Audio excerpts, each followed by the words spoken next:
just in the studio? Were you working on anything, or you just kind of chilling? Um, I'm people make fun of my setup because because I was streaming on Twitch for a while. Yeah. And I do still occasionally, but it's like very, it's a nice camera and whatever. It like literally looks like this is my, you know, I don't know, my main gig. I'm like a YouTuber or Twitch streamer. I did play some games and stuff on it though. It was fun. Yeah, I know you were doing a lot just like with music and stuff. I mean, you were like working with like different people and like helping like produce songs and stuff for Yeah, 'em. I produced some songs for fans, and then with like community input, like people would come in the chat and be like, "Do this, do that," and they'd submit like weird ideas and weird sounds, and I'd take those sounds and turn them into a song, and it was super fun. I mean, that might be a good place to start in terms of are we like recording? Are we like in Yeah. it right now? Did we just launch in? I mean, pretty much, yeah. I mean, it's all being recorded, and then it's just like, Okay. we'll chop it up and make it all look good afterwards. Did I cut off like an important intro? No, no, I'll probably cut something after, or I'll just jump Okay. into it. Like I don't. It's so laid back and chill. Like Okay. that's Nice. how I like everything to be. It's like everybody just wants like normal conversation type stuff. I'm not gonna Great. be overly like. So tell me about. Yeah. Well, I mean, okay, so it's actually a good, I was gonna say, like the reason I said that is that just to like jump into it, like the context of how we arrived here, like I guess some of that, what's been going on in recent years is worth mentioning because so a couple years ago we put out a 20th anniversary of Hybrid Theory. Mhm. I was doing some like, just for fun, like stuff with the community online, like Twitch streaming, and I opened up a Discord, and it just was like, doing stuff for the fans, with the fans. And then after the 20th anniversary of Hybrid Theory did like it was so well received, the question was, should we keep going? Should we do one for Meteora? And my attitude was kind of like, I don't know. Like I was a little skeptical. Um, and I said basically, my position was like, yeah, I'm into it if we've got good stuff, if there's like really good stuff for that the fans would want. And yeah, we found a ton of great stuff. Yeah, well, I mean, I'm looking forward to hearing more of it. I mean, we've been playing Lost here on Alt 1051. And I mean, it's so nice just to kind of, go back to that sound a little bit. You get to hear, Chester's voice on it. The fans have been really excited about it, and that whole 20th anniversary edition, that whole box set collection, Mm, April 7th. Looking forward to getting my hands on that. It's gonna be very nice. So that's it's been really cool to see, and I mean I know that has kept you busy, but on top of that, as if you weren't busy enough, you've been doing all this stuff, solo, in my head, the Scream 6 soundtrack. How did all of this come into play? Because I mean, it's not just, I mean, obviously there's your song, and we're going to talk about that a little bit more, but yeah. you've got more as well, like on the production angle as well. Yeah, what happened was, I mean, I was doing in the most recently in the past like year or two, I was doing a lot of writing and production for other people, and some of those songs are starting to come out. I just had a song called POS come out with an artist called Swayco, Mhm. who's awesome. Yeah. And he's really, I mean, that song's so different. It's a really funny, like he has a weird sense of humor where it's very dark and about his like inner voices and inner demons, but he also has a great sense of humor. So it comes off as this weird, lighthearted thing. Yeah. And then I gotten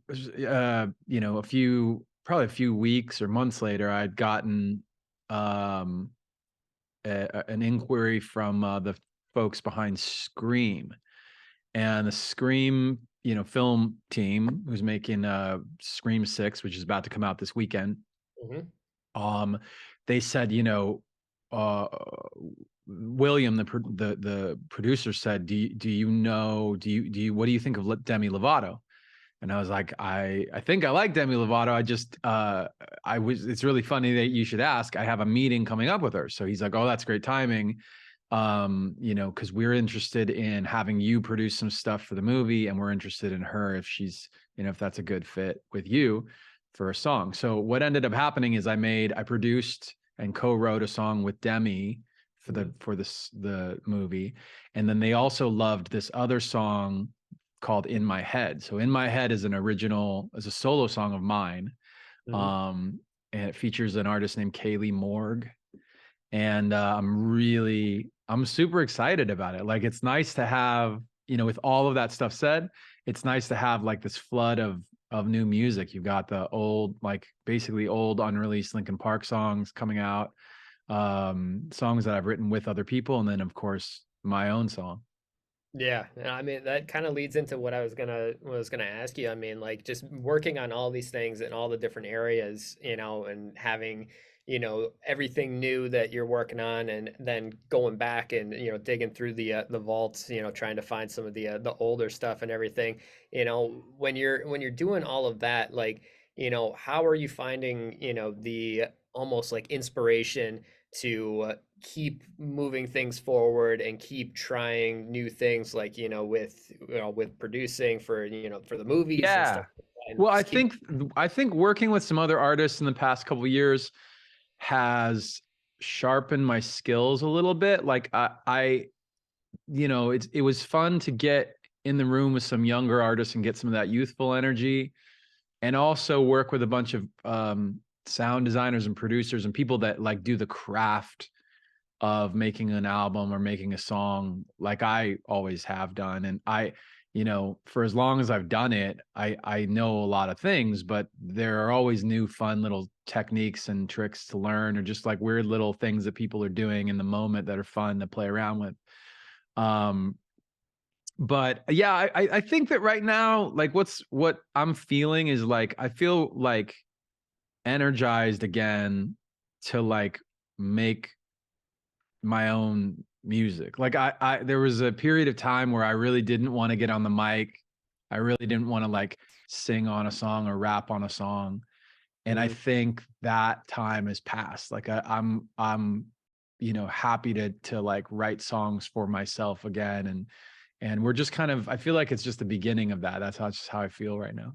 Yeah, I mean, like you know, I in times where we've talked in the past, you know, talking about you know when you know right after Chester's passing, you know, putting out you know the post traumatic and all of that, like you know, Mm. like it's that healing thing. So like you know, this has got to just be you know a new era of you know of kind of songwriting and experience and.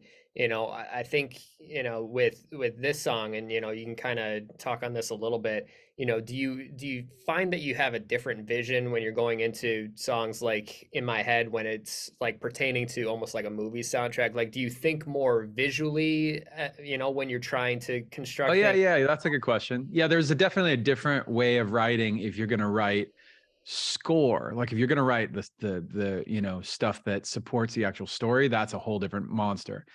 Mhm. Writing for an album is different. And then in between somewhere there's versions of the way people write songs for movies. I'm not so much a like if I'm going to write a song it's going to be for me first. Yeah. Like for you know, you know context like this, like it's got to stand on its own 2 feet as a song that is my song that I could you know sing you know 5 years from now having nothing to do with a movie or whatever. Mhm. I've always approached it that way. You know, when we were doing, like when I was writing the demos that became the stuff that we put out with Linkin Park and Transformers, Mhm. specifically like New Divide, which was like the second Transformers movie. Mhm. Um, there were concepts from the movie that were like interesting to me, and I riffed off those concepts and wrote the demo based on that. And then, you know, of course, in the case of Linkin Park, I brought it to the guys. Everybody added their DNA, their 2 cents, their ideas and stuff, and we worked it all out together. In the case of this song, like I think what I tapped into with the lyrics and like the concept of the song was more about like almost like intrusive thoughts.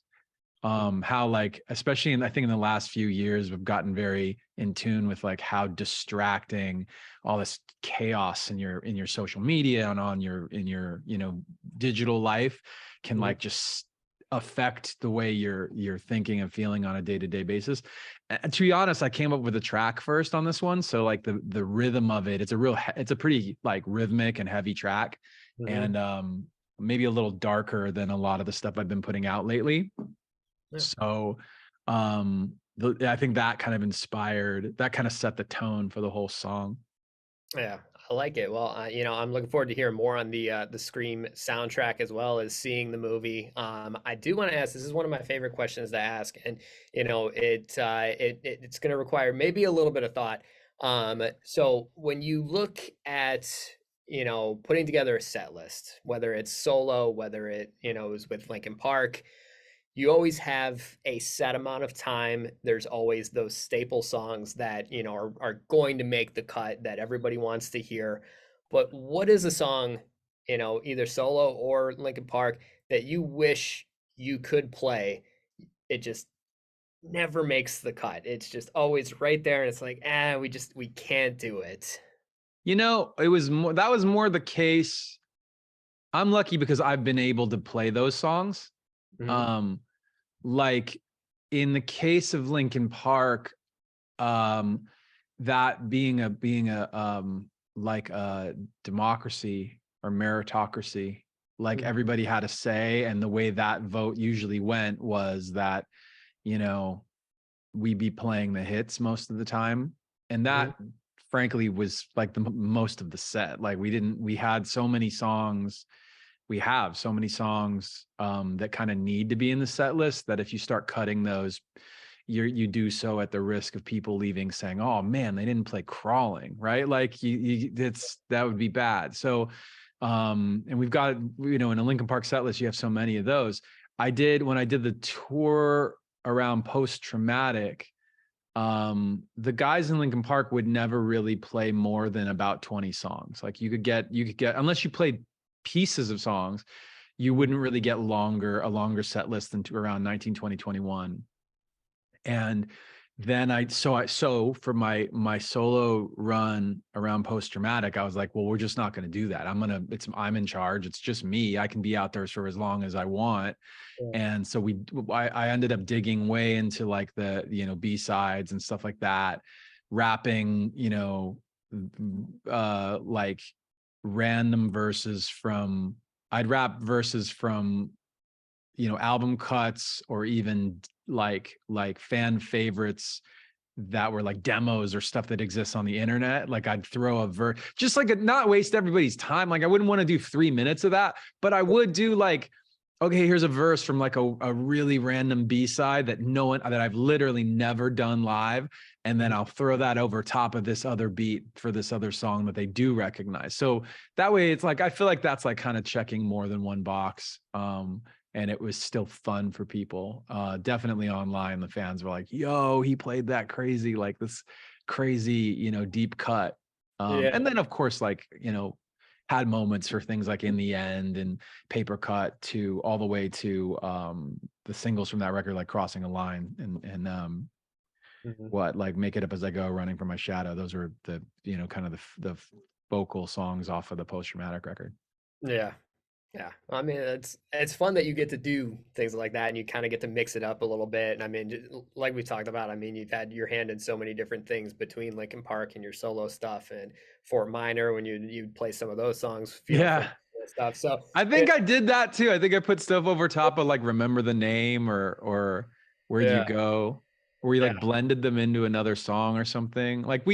I yeah, mean, that was kind of the when you've got a different configuration of people on stage, you get different opportunities to do things. So like our drummer Rob from Linkin Park, his attitude is very much like perfect the set, learn it, like play the exact same thing every night so that it's just like super locked in and tight.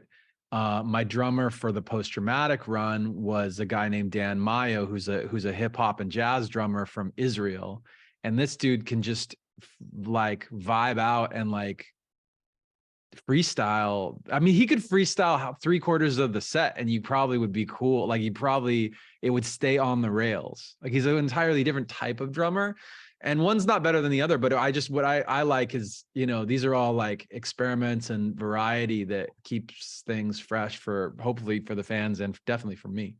Yeah, definitely. I mean, it's exciting, and I'm hoping to, at some point, some tour dates for for you. I mean, it'd be great to see all of these things kind of come to life again. It's been a hot second, but I do have one more question, and I mean, I want to bring it back to to In My Head and to Scream.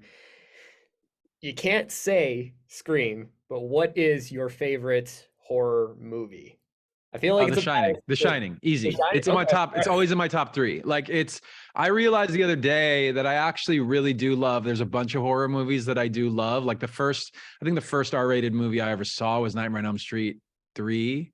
Okay. Um, but like I'm not like super super deep, but I love The Ring. I love the a bunch of the Friday the 13th and Nightmare on Elm Street movies. I love the Halloween movies. Like a lot of those franchises I'm a fan of, but Scream is, like it was awesome to be a part of this thing because they reinvented that franchise with the last one, and this new one is actually like I want to say like if I were to rank them, it would rank really high. I don't know what I'd put it at the moment because I kind of just saw it finished, but it's great. It's a really, I mean, like the Scream movies always open with something exciting, Yep. and I love what they did in this one because it's the first one that takes place in New York, so it's a bigger kind of movie.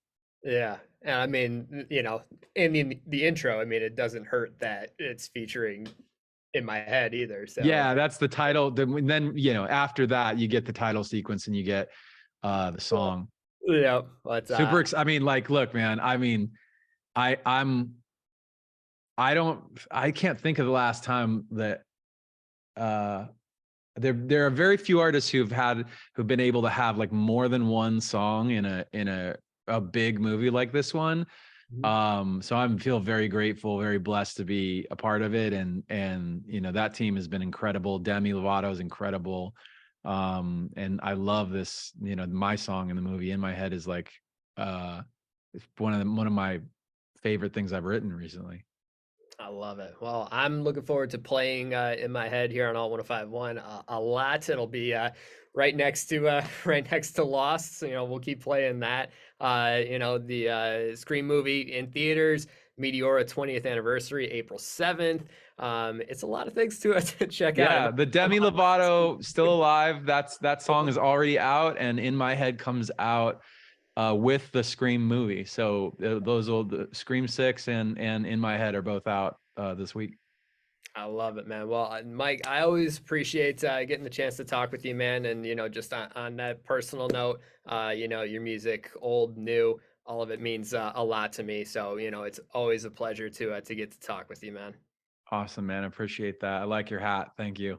I mean, I wore it especially for this. Got this one It's a little good one too. It's not just a regular Linkin Park hat. That's a hat. special edition. Yep, this is old school. I mean, the Yeah. fine folks over at Warner, they understand that I've got quite the passion for Linkin Park, so I get some of the exclusives. That's awesome, man. Good stuff. I love it, dude. Well, hopefully we'll be able to see you here in Louisville sometime in the near future, and looking forward to everything that's on the horizon. Awesome. Thank you. All right, I appreciate it, man.